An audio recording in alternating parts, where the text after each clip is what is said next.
Ադրբեջանցիները 30 տարի պատրաստվեցին և Արցախը հետ բերեցին։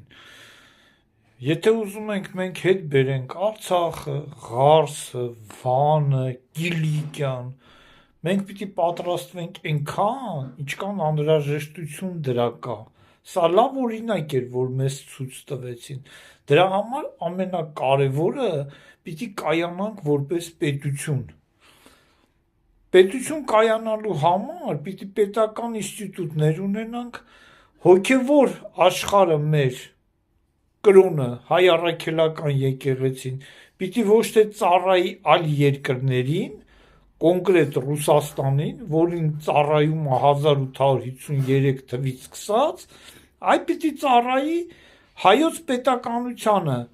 և այսօր անում մեր ղեկավարությունը Հայաստանի։ Դրա համար կրոնը բաժանվել է հայ առաքելական եկեղեցին, բաժանվել է այն եպիսկոպոսների միջև, որոնք ուզում են և ցանկություն ունեն ծառայեն հայոց պետականությանը,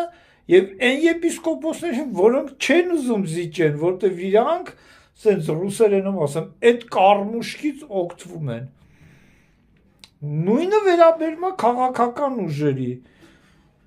Պետությունը ուժեղ է, եթե քաղաքական ուժերը հայկական պետության շահերին են ծառայում, իսկ եթե օտար երկրի շահերին են ծառայում, այդ քաղաքական ուժերը ընդհանրապես պիտի մյուս ընտրություններին 26 թվականի այս տարվա էլի ռուսերեն ասեմ, քանի որ իրանք Ռուսաստանից են սնվում և Ռուսաստանից են ուղղորդվում, դոպուսկ չպիտի ունենան։